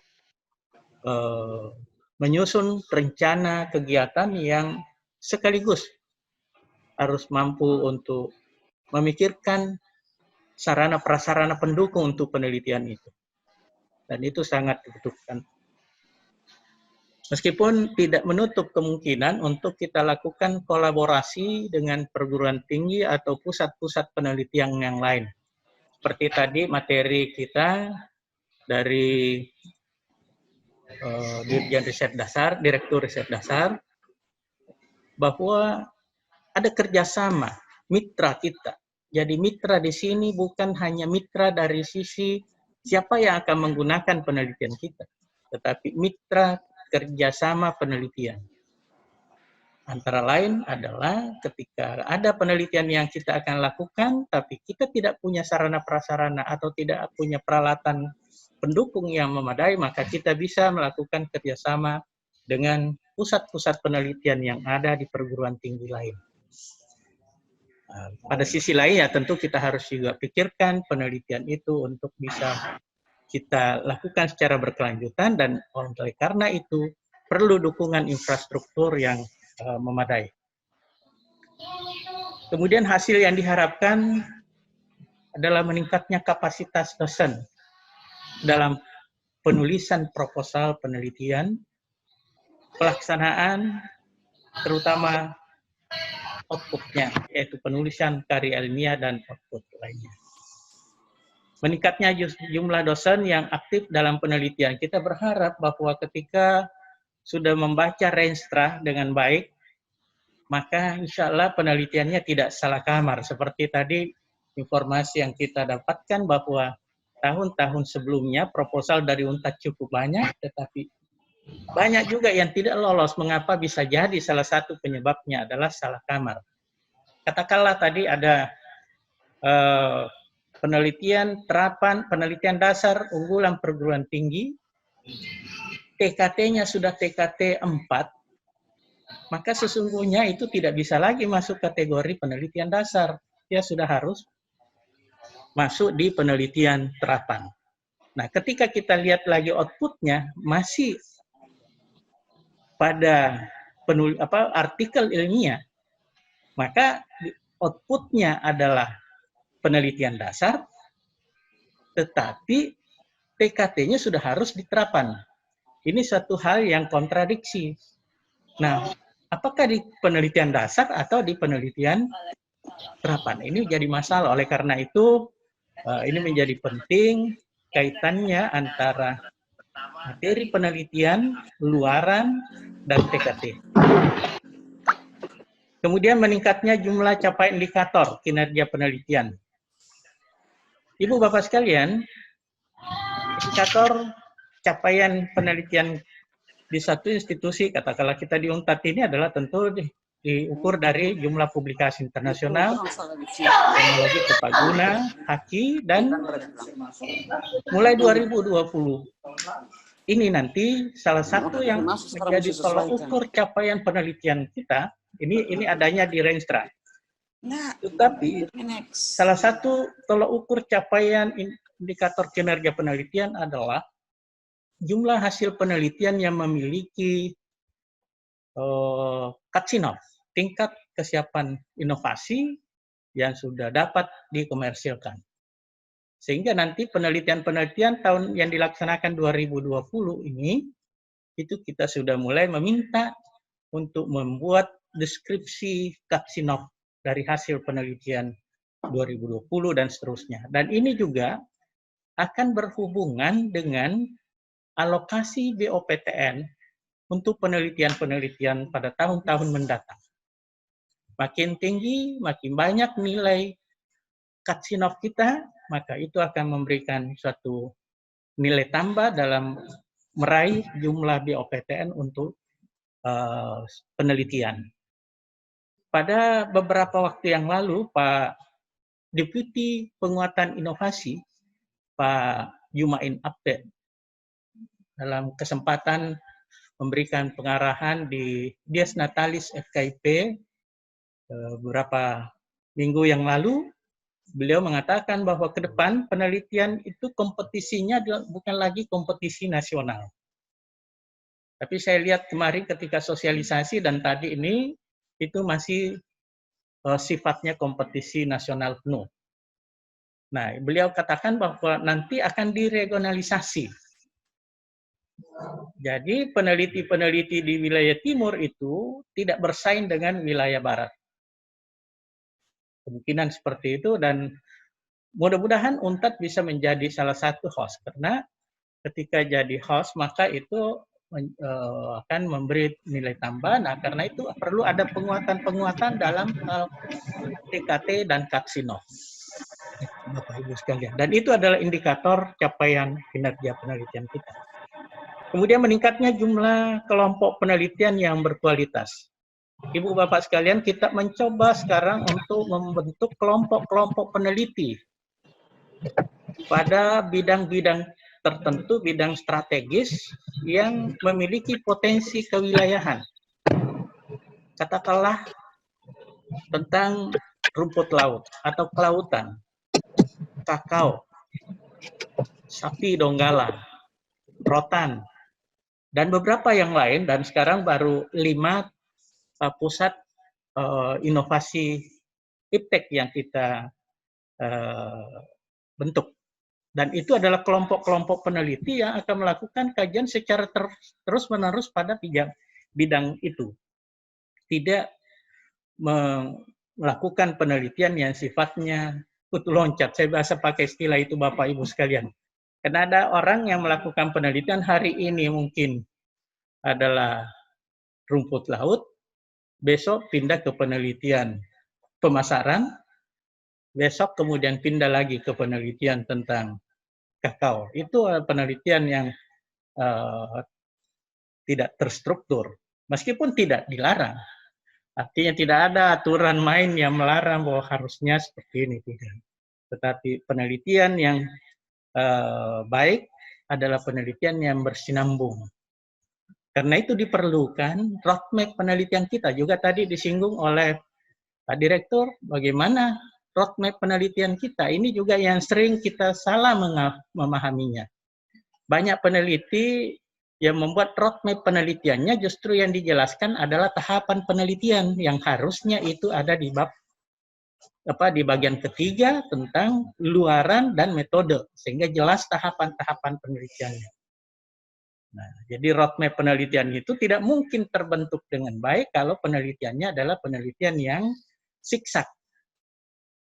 Kemudian meningkatnya manajemen pengelolaan penelitian termasuk manajemen database. Alhamdulillah kita di UNTAD ini sudah mulai membenahi manajemen penelitian termasuk penelitian yang didanai oleh dana DIPA universitas dari masing-masing fakultas dan yang didanai oleh universitas. Itu salah satu wujud dari hasil yang diharapkan dari penyusunan Renstra ini. Strategi pencapaian tujuan dan hasil dari Renstra, saya kira ini sangat normatif sekali, tetapi yang terpenting bahwa bagaimana kuantitas dan kualitas penelitian kita itu betul-betul bisa kita raih dengan mengacu pada Renstra. Salah satu Bapak Ibu yang jadi masalah dalam penelitian kita untuk penelitian unggulan perguruan tinggi adalah ketika Bapak Ibu menyusun proposal tidak mengacu pada Renstra yang sudah ada. Misalnya menyusun satu judul penelitian tidak mengacu pada fokus atau pada tema dan topik, karena di situ ada pilihannya, fokus apa, fokusnya apa, bidang apa, kemudian temanya, tema berapa, kemudian topik keberapa yang jadikan acuan untuk mengembangkan penelitiannya. Oleh karena itu, Ibu Bapak sekalian, strategi untuk mencapai tujuan dan hasil itu menjadi catatan penting bagi kita adalah bagaimana kita memelototi sedikit dari Renstra itu. Paling tidak ketika Bapak Ibu merencanakan sebuah penelitian, perhatikan fokus penelitian kita, kemudian tema dan topiknya. Karena ketika salah dari situ, maka ya bukan lagi salah kamar, karena memang tidak ada kamarnya kalau salah memilih fokus, tema, dan topik yang ada. Kemudian skema penelitian, saya kira ini sudah berulang Ibu Bapak sekalian. Di panduan penelitian edisi 13, ini tidak berubah sebenarnya secara substansi, tetap ada. Dan saya kira juga tadi sudah disampaikan oleh Pak Dirjen. Untuk kompetitif nasional, saya kira ini penelitian dasar, penelitian terapan, penelitian pengembangan, dan penelitian pasca. Ini untuk kompetisi nasional. Sedangkan untuk penelitian desentralisasi yang kemudian mengacu pada Renstra kita adalah penelitian dasar unggulan perguruan tinggi, penelitian terapan unggulan perguruan tinggi, dan penelitian pengembangan unggulan perguruan tinggi. Acuannya tadi adalah Renstra kita, dan untuk tahun 2021 atau pembiayaan 2021 yang Bapak Ibu akan susun proposalnya, sementara hanya 2 skim desentralisasi, yaitu penelitian dasar unggulan perguruan tinggi dan penelitian terapan. Penelitian pengembangan belum. Itu dipending dulu untuk tahun 2021. Jadi jangan Bapak Ibu menyusun proposal untuk PUPT dengan skim penelitian pengembangan, karena itu tidak ada ruangnya dalam proposal kita pada tahun 2020 ini yang akan didanai 2021. Penelitian penugasan saya kira sama, tetapi ini tidak mengacu pada Renstra kita. Jadi yang mengacu pada Renstra adalah penelitian desentralisasi Bapak Ibu sekalian. Kemudian strategi pengelolaannya ini tidak berubah juga seperti yang lalu-lalu di dalam pengelolaan penelitian kita. Hanya saja diharapkan bahwa outcome penelitian kita ke depan itu betul-betul bisa menghasilkan produk-produk yang lebih baik, terutama menghasilkan publikasi dan kekayaan intelektual.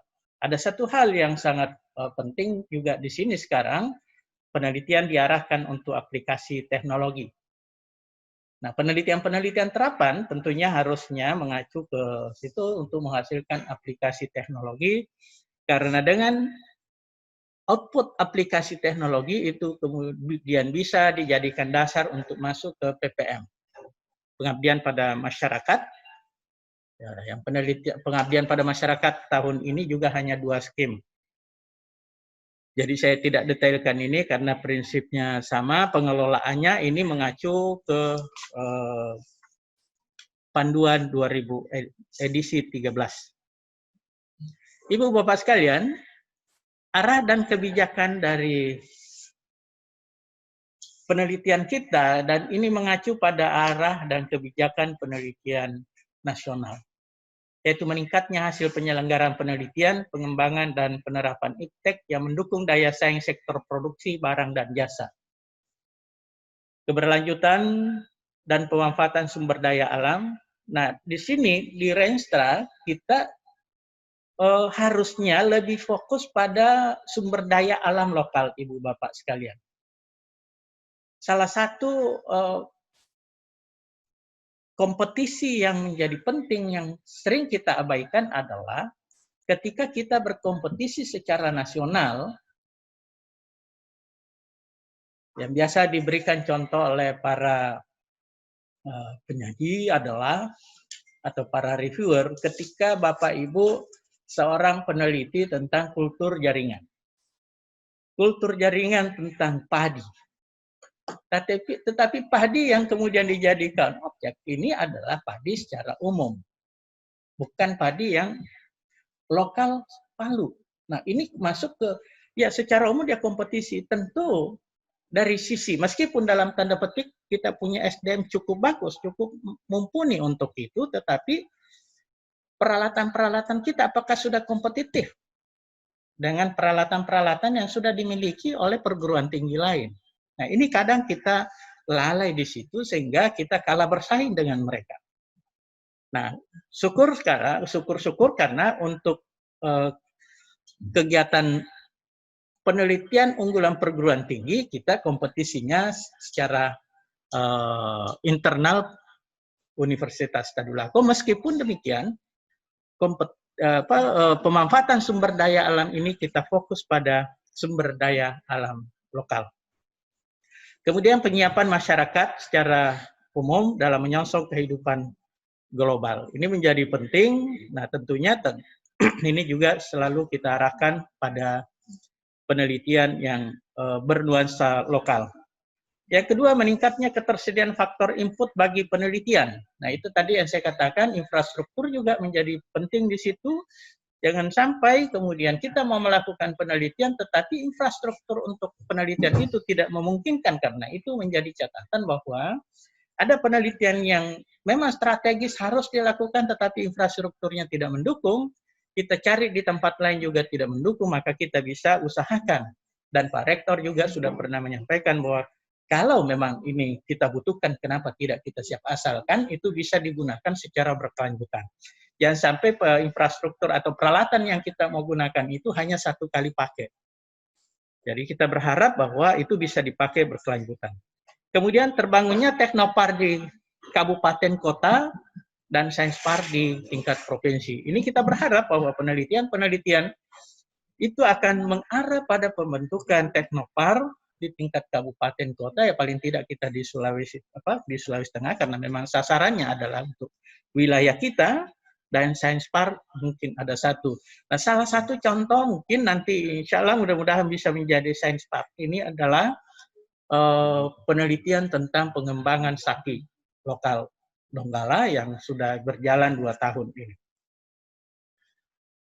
Kemudian fokus penelitian yang dimasukkan di dalam Renstra kita sama dengan fokus penelitian di panduan edisi 12. Jadi ini karena masih mengacu di edisi 12, maka sosial humaniora ini masih mengacu ke 9. Ya, meskipun yang di edisi ke-13 juga 9, tetapi di edisi ke-13 ada bidang ilmu lainnya. Nah, di sini tidak muncul Bapak Ibu sekalian. Karena itu kita harus pintar-pintar melihat saya masuknya di mana. Kalau ada bidang ilmu kita yang tidak bisa tercover dari sini, tapi bagaimana mengarahkan topik penelitian kita untuk bisa tercover dari 9 fokus penelitian yang ada di Renstra. Karena kalau Ibu Bapak tidak masuk ke salah satu dari 9 ini, maka itu yang saya katakan tadi, liar, bukan salah kamar, memang tidak ada kamarnya. Oleh karena itu Ibu Bapak sekalian perhatikan ini. Ya, bagaimana menyiasati Bapak Ibu, satu contoh, ya mohon maaf, saya contohkan lalu saya punya penelitian, saya mau masuk di fokus penelitian mana di sini, tidak ada tentang kehutanan, pertanian dia lebih ke pangan, saya harus masuk ke mana? Material maju, dia lebih masuk, lebih kepada material maju untuk industri strategis, tetapi saya melihat ada celah sedikit di material maju itu, sesuatu yang belum termanfaatkan. Saya masuk di situ, dan itu bisa diterima di penelitian pengembangan saya, kalau lalu istilahnya penelitian unggulan strategis, unggulan perguruan tinggi, Pusnas. Penelitian unggulan strategi nasional. Nah, itu masuk karena ada sedikit celah di situ. Kita harus jeli melihat di mana saya bisa masuk. Nah, seperti ini kalau ada bidang ilmu yang tidak tercover di sini, kita masuk di istilah bidang ilmu lainnya. Kalau kompetitif nasional tidak masalah karena itu sudah ada fokusnya tentang bidang ilmu lainnya. Tetapi kita di Renstra itu belum masuk. Mudah-mudahan tahun depan kita bisa revisi untuk memasukkan itu, sehingga karena itu memang untuk sampai 2025, nah kita bisa masukkan bidang ilmu lainnya. Nah, setiap fokus penelitian ini ada tema. Ya, misalnya pangan dan pertanian, Ibu Bapak sekalian. Ada 5 tema, yaitu teknologi pemuliaan bibit, tanaman, ternak, dan ikan. Itu ada 6 topik. Jadi ketika Bapak Ibu untuk merencanakan penelitian pemuliaan bibit tanaman atau bibit ternak atau bibit ikan, maka pilih fokus pertanian, pangan dan pertanian, kemudian tema 1, dan topik mana? Ada 6 topik, saya tidak detailkan lagi yang 6 topik karena terlalu panjang kalau semua itu mau detailkan. Kemudian teknologi budidaya dan pemanfaatan suboptimal, itu 18 topik. Pengembangan sumber daya manusia pertanian, 14 topik. Teknologi pasca panen dan rekayasa teknologi pengolahan pangan, 12 topik. Teknologi ketahanan dan kemandirian pangan, 26 topik. Ini cukup banyak. Kenapa kita susun sedemikian banyak? Supaya bisa mengakomodasi semua kepentingan-kepentingan peneliti yang biasanya bertanya, kenapa saya tidak bisa masuk?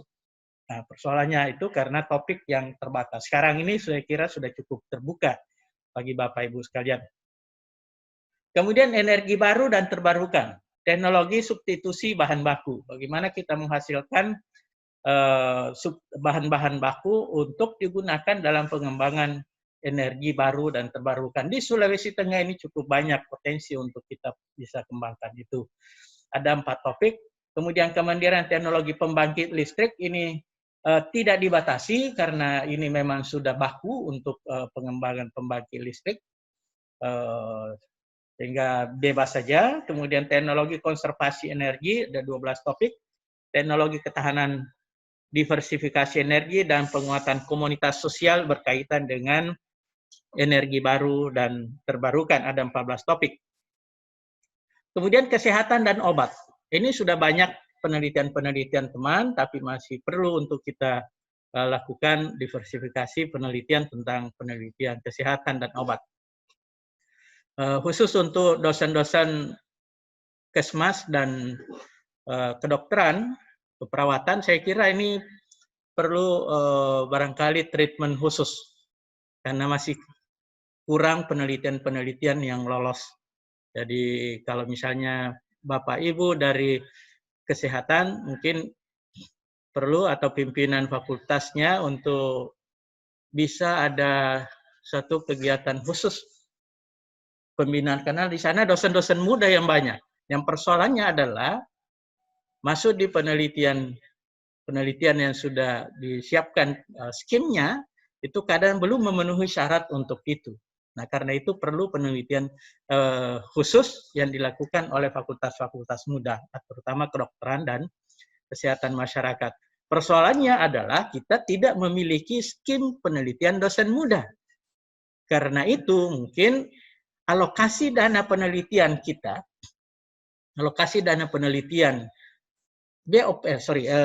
fakultas, DIPA fakultas mungkin lebih banyak diarahkan ke penelitian dosen muda sehingga dia punya pengalaman penelitian yang kemudian bisa dijadikan trigger untuk penelitian-penelitian kompetitif lebih lanjut pada penelitian PUPT dan penelitian kompetisi nasional.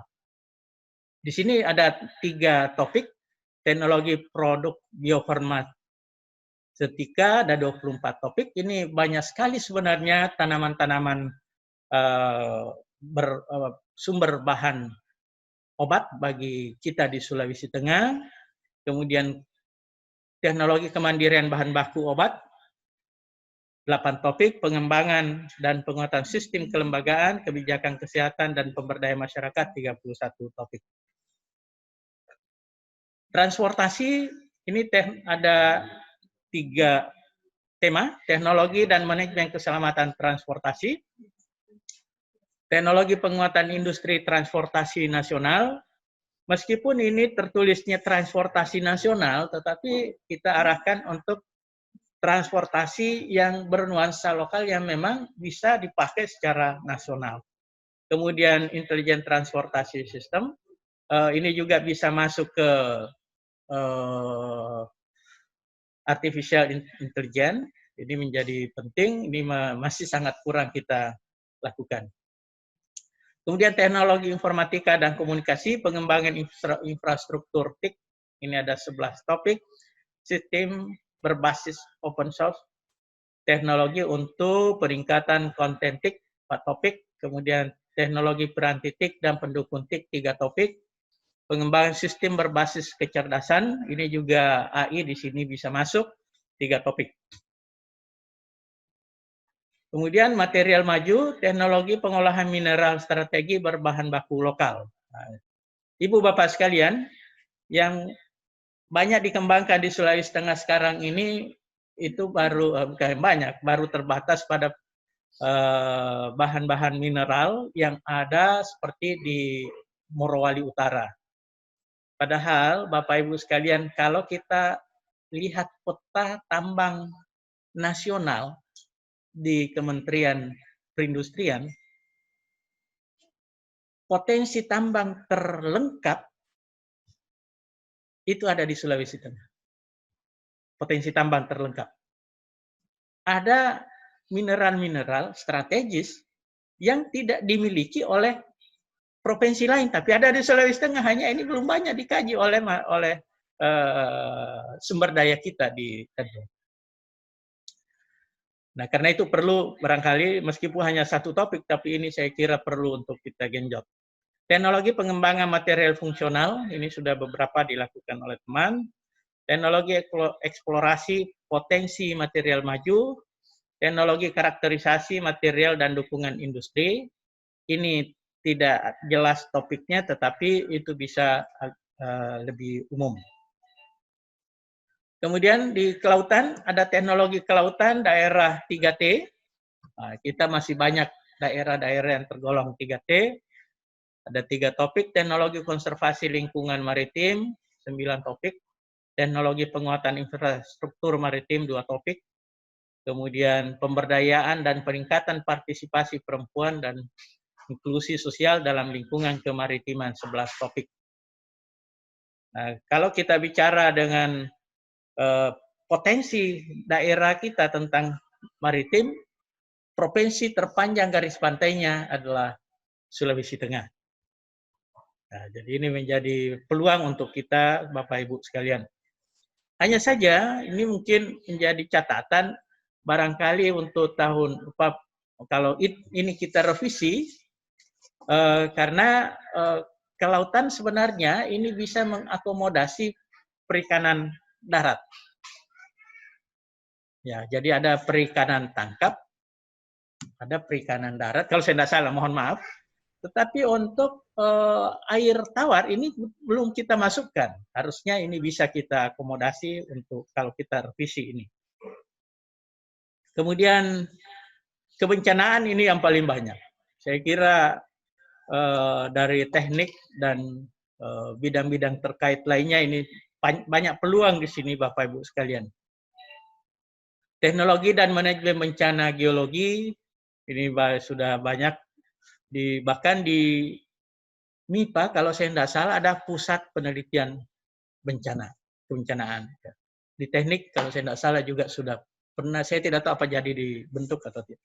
Teknologi dan manajemen bencana hidrometeorologi 6 topik. Teknologi dan manajemen bencana kebakaran lahan dan hutan 4 topik. Teknologi manajemen bencana alam antara lain gempa bumi, tsunami, banjir bandang, tanah longsor, kekeringan, dan gunung meletus 8 topik. Ini kemarin di Banawa Tengah ini banjir bandang lagi. Banjir. Mitigasi perubahan iklim dan tata ekosistem 17 topik. Kemudian teknologi dan manajemen lingkungan 11 topik. Bencana kegagalan teknologi 2 topik. Bencana sosial 6 topik. Mitigasi berkelanjutan terhadap bencana alam 9 topik. Ini paling banyak temanya dan topiknya juga lumayan banyak. Meskipun yang terbanyak nanti di bidang fokus ke-9. Ini fokus sosial humaniora, seni budaya, dan pendidikan. Ya, jadi ada 9 tema, pembangunan dan penguatan sosial budaya 34 topik, sustainable mobility 9 topik, penguatan modal sosial 15 topik, ekonomi dan sumber daya manusia 53 topik, pengaruh utamaan gender dalam pembangunan 17 topik, kemudian seni, identitas kebudayaan dan karakter bangsa 14 topik, ini seni kontemporer 6 topik, kemudian pendidikan 71 topik. Ibu Bapak sekalian, kemudian ada strategi pelaksanaan, strategi kebijakan yaitu Universitas Tadulako menerapkan Renstra sebagai acuan pelaksanaan penelitian bagi dosen dalam lingkungan Universitas Tadulako. Kemudian strategi implementatifnya, ini kita lakukan sosialisasi kepada seluruh elemen dalam lingkungan UNTAD. Saya kira yang lalu juga sudah pernah dilakukan sosialisasi, sekarang dilakukan sosialisasi untuk mensinkronkan dengan panduan penelitian edisi ke-13. Sosialisasi kepada stakeholder bidang penelitian, ini yang mungkin nanti kita pikirkan, kebetulan ada Pak Ketua tentang kepada stakeholder bidang penelitian, dengan saya kira lembaga-lembaga riset di Pemda, ini perlu barangkali kita lakukan sosialisasi supaya penelitian-penelitian mereka akan kembangkan bersinergi dengan penelitian kita yang ada di dalam Renstra ini. Melakukan kerjasama kelembagaan penelitian baik di dalam maupun di luar negeri, saya kira ini sudah banyak juga kita lakukan. Lakukan penelitian, pelatihan metode penelitian, dan penulisan karya ilmiah bagi dosen dalam lingkungan UNTAD, terutama dosen muda. Kemudian mekanisme implementasi secara umum, itu mekanismenya mengikuti panduan penelitian dan pengabdian pada masyarakat, edisi 13, dikeluarkan oleh Kemendristek BRIN tahun 2020. Jadi Ibu Bapak sekalian, seluruh proses-proses dalam pelaksanaan penelitian yang berkenaan dengan PUPT atau penelitian desentralisasi mengacu pada panduan penelitian edisi ke-13. Bukan lagi edisi 12, meskipun perbedaan-perbedaan antara edisi 12 dan 13 tidak ada yang sangat prinsip, kecuali beberapa hal saya kira juga sudah disampaikan. Saya tadi tidak ikuti dari awal, apakah ada disampaikan perbedaan-perbedaan itu. Yang agak berubah itu tentang hak kita sebagai peneliti jika kemudian kita tidak memiliki atau H-index kita kurang dari 3 untuk ilmu-ilmu sosial, itu 2, begitupun kurang dari 5 untuk ilmu-ilmu eksakta, itu hanya 2 judul yang bisa kita ajukan. Kalau dulu 1 ketua 1 anggota, ini boleh 2 anggota. Itu ada sedikit perbedaan. Jadi pada skim yang dulu, pada skim berbeda, ini pada skim yang sama, itu boleh. Itu sedikit yang berbeda. Kemudian hal lain, persyaratan publikasi ini juga sudah berubah. Kalau kemarin hanya publikasi artikel, sekarang KI, kalau sudah memiliki KI, itu sudah berpeluang untuk bisa menyusun 4 proposal atau lebih dari 2. Ya 2 berarti 3 atau 4, tapi tidak boleh juga lebih dari 4, karena itu hanya dilipat 2 kalikan. Kalau saya tidak salah ya, mudah-mudahan saya tidak salah begitu. Bagi yang memiliki KI, meskipun tidak memiliki karya ilmiah minimal atau H-index, itu jika dia memiliki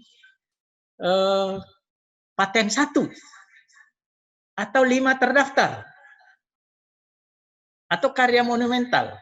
Jadi 1 paten atau 5 terdaftar, itu kita bisa memiliki hak untuk mengajukan 4 proposal, maksimum 4 proposal. Kalau tidak, maka kita hanya bisa mengajukan maksimal 2 proposal. Saya kira itu Ibu Bapak sekalian, hal-hal yang substansif dari Renstra kita.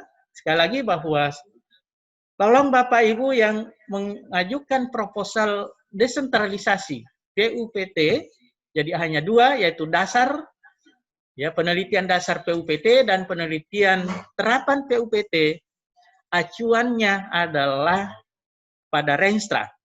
Perhatikan fokus, pilihan fokus mana, perhatikan tema, pilihan tema mana, dan topik masuk di topik mana, sehingga Bapak Ibu memiliki proposal yang masuk di dalam ruang dari PUPT dasar atau PUPT terapan. Jangan masuk di PUPT pengembangan. Nah, meskipun boleh ke PT dasar atau terapan, tetapi jangan sampai itu tadi yang saya contohkan, TKT-nya, ukuran TKT-nya 4, tetapi dia ajukan penelitian dasar. Maka output yang diminta untuk penelitian dasar itu adalah karya ilmiah, publikasi atau artikel, sedangkan pada TKT itu adalah penelitian terapan, itu sudah bukan lagi publikasi yang jadi luaran wajib. Jadi menjadi masalah di sini, sehingga konsistensi Bapak Ibu dalam melihat tema, fokus, tema, topik, dan silakan perhatikan persyaratan spesifik pada setiap skim dan TKT yang ada. Kemudian ada hal yang menarik kemarin waktu sosialisasi, saya tidak tahu apa disampaikan tadi. Salah satu contoh kita kadang lalai, Bapak Ibu, sehingga nilai kita rendah, ini bisa kompetitif nasional, bisa di PUPT adalah, luaran wajib untuk dasar adalah artikel. Artikel ini dipublikasi di mana? Kadang kita mengatakan atau menulis menjanjikan luaran wajib dalam bentuk artikel ilmiah terpublikasi di jurnal internasional. Boleh-boleh saja, sah-sah saja seperti itu. Tetapi nilainya itu lebih rendah jika dibanding langsung dirujuk atau dijelaskan di situ nama jurnalnya. Itu lebih tinggi nilainya. Pertanyaannya atau persoalannya adalah bagaimana kalau tidak jadi saya publish di situ? Kalau sudah selesai tapi tidak jadi dipublish di situ, itu tidak masalah. Itu penjelasan kemarin dari pemateri di sosialisasi di kemarin itu. Jadi itu salah satu trik Bapak Ibu sekalian yang kadang kita kurang memahaminya. Saya kira demikian Bapak Ibu yang dapat saya sampaikan sekaitan dengan materi tentang Renstra penelitian kita untuk 2019-2024. Terima kasih. Assalamualaikum warahmatullahi wabarakatuh. Waalaikumsalam warahmatullahi wabarakatuh. Terima kasih Prof atas pemaparannya pada siang hari ini. Baik Bapak Ibu yang kami hormati, karena waktu sudah selesai, kami panitia mengucapkan banyak terima kasih atas kehadiran Bapak Ibu, terima kasih kepada narasumber Pak Prof, terima kasih banyak waktunya hari ini. Kemudian juga kami mohon maaf jika dalam pelaksanaan kegiatan terdapat kekurangan, mohon maaf Bapak Ibu yang pertanyaannya tidak bisa kami share, pastinya itu semua nanti bisa didiskusikan langsung kepada Pusbang Inovasi dan Haki. Sekali lagi kami ucapkan terima kasih Bapak Ibu, selamat meneliti, selamat mengabdi. Mudah-mudahan tahun ini kampus kita bisa menghasilkan penelitian dan pengabdian yang bisa diterima di DRPM LIKTI. Sekali lagi terima kasih, selamat Bapak Ibu, selamat berakhir pekan, kami akhiri. Terima kasih, wassalamualaikum warahmatullahi wabarakatuh.